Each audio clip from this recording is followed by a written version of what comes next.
And welcome. This is News of Interest with John Ubel.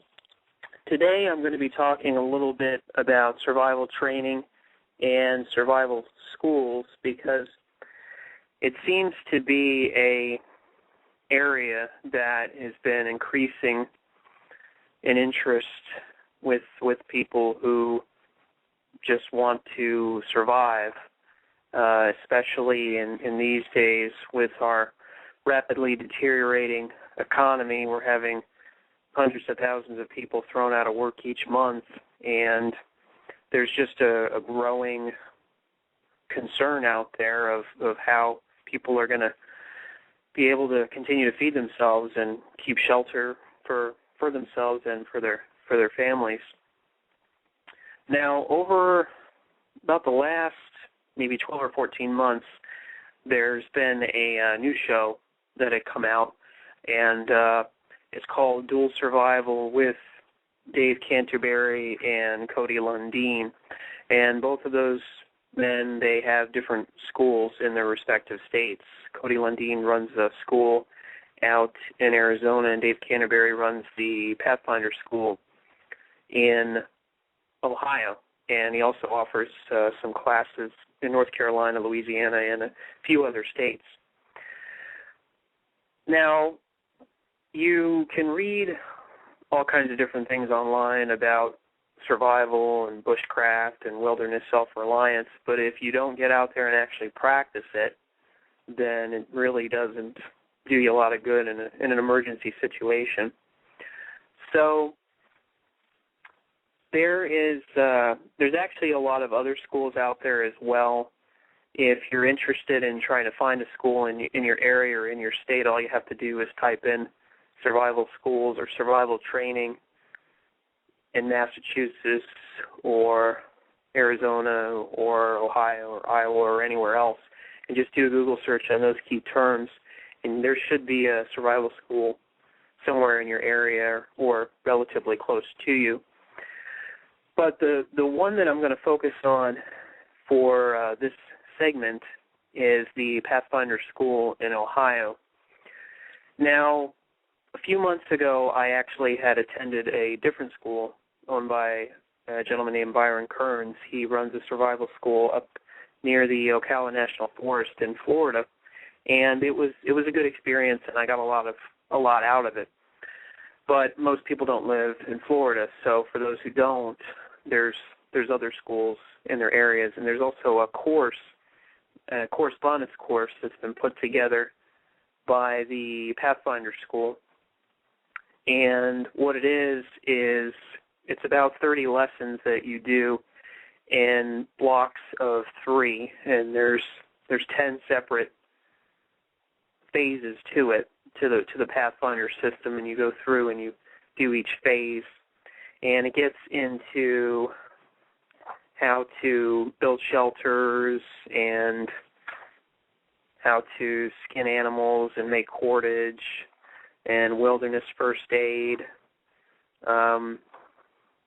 different types of wild edibles, the different types of meat that you can find out in the wild, how to make improvised weapons like spears and knives, how to set traps and snares, all kinds of different things. It's just a really great course, and especially great for those who cannot go to a survival school because of their time constraints or their finances, because this book, or this course, this correspondence course, is very reasonably priced. It's only $70. And I believe that includes the shipping, which is just about affordable for everyone. So I definitely recommend it. I purchased it recently, and I'm going through it, and I've learned a lot. It's actually reinforced quite a bit what I've learned at the Byron Kearns Survival School up near Ocala.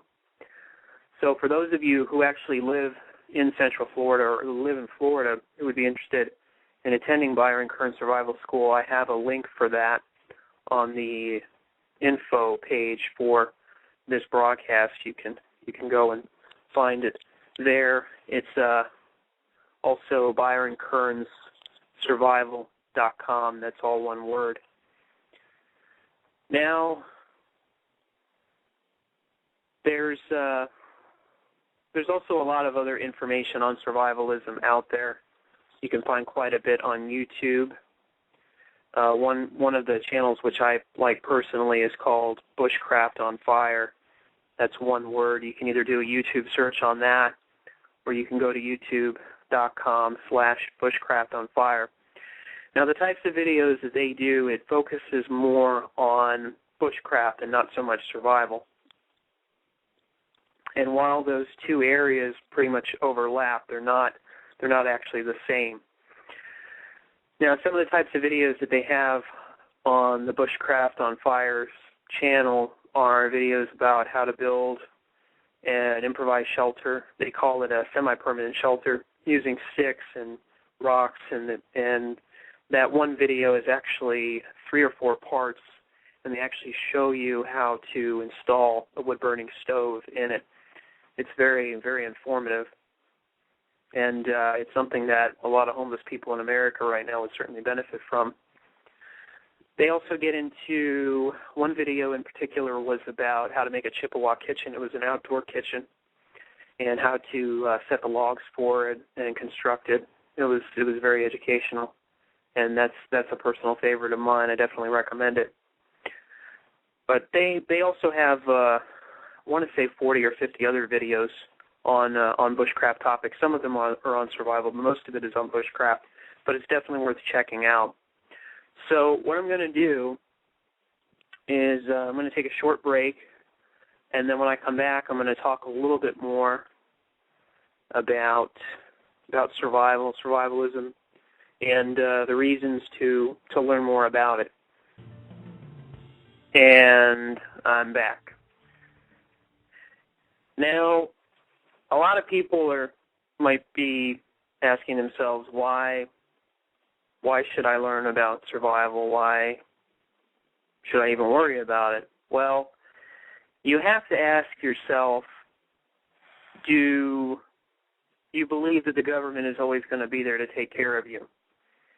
And for those who are drawing Social Security or disability or food stamps or unemployment, seems to be a popular one these days, for those people that are drawing some type of government sustenance,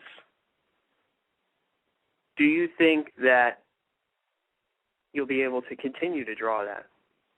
And for how long? And what happens when that government welfare gets cut off? Will there be a job for you to work so that you can continue to sustain yourself? Now, personally, I take a rather pessimistic view that the economy is going to continue to deteriorate, and it's going to get to the point or that we will transition into a third world country, or we will de-evolve or devolve or undeveloped. They say that Brazil is a developing country, that they're developing into a first world country or a first world nation. Now, I don't believe that because I know how violent it is down there. I read a lot of stories about it. And I think that here in the United States we're going to see the same kind of violence, especially in the cities. And for those who don't have the money to move out of the cities and to move into the country, there's going to be a alternative, which is just to move out into the land somewhere and perhaps squat, whether that's in a state or national forest or on someone else's land. It's going to happen. It's already begun to happen. There was a great article a few months ago about how people are just moving into the state and national forests across the country, and they're just camping out there and they're staying. And they're more or less living off the land and panhandling and finding whatever ways they can to make money, but they're actually living in the forests in whatever shanties or shacks or shelters that they can erect. And I think that's a trend that's going to continue. I don't see that reversing anytime soon because there's really no way for the economy to get out of the hole that it's in, at least not with the current government in charge. Now, if there's a change in that, and there can be we would be able to totally change the system, which would take us off the present course of, or the present path of self-destruction. But that's going to be a long way off. So you really have to start at the individual level. What can you do to improve your situation? How can you educate yourself so that way you become more self-sufficient? And I think that's where survival ties in. And bushcraft and wilderness self-reliance, as I said, they all basically overlap. But there's a lot of good material out there. The Internet is a very powerful tool to educate yourself about these topics. There's one book in particular that I think is something that everyone should have, and it's the Collins Gem SAS Survival Guide. And it's very small. It's probably about maybe 4 inches by 5.5 inches, and you can fit it in your pocket. It's about an inch thick, and it's approximately 370 pages. And it has information about how to survive in any climate or in any situation. And it's a really popular book. There's been over 1 million copies sold. But it gets into different types of plants, which ones are poisonous, which ones are edible. Talks about how to trap game, rabbits and deer and squirrels and all kinds of stuff. Talks about fishing, how to make improvised hooks, how to make shelters, how to do first aid and CPR, signaling, all kinds of different things. It's really a great book. A few months ago, they had a 3-for-4 special with this book. You bought 3 copies of it, and you got a 4th one free, which was a really great deal. I actually bought a couple because you just can never go wrong with these. And they also make a great gift. Unfortunately, we're past Christmas at this point, but you can still pick up a few for pretty reasonably priced. They usually retail for about $8, but I think sometimes you can find them on Amazon used for around $3 or $4. So I'm going to close the show with that, and I want to thank everybody for listening. This is actually my first real show. I plan on putting this up on YouTube within the next day or so people will be able to find it archived there. And if you'd like to see my other videos, you can visit my channel at suncoastnews.net. It's suncoastnews, one word, .net. Thanks for listening, and take care.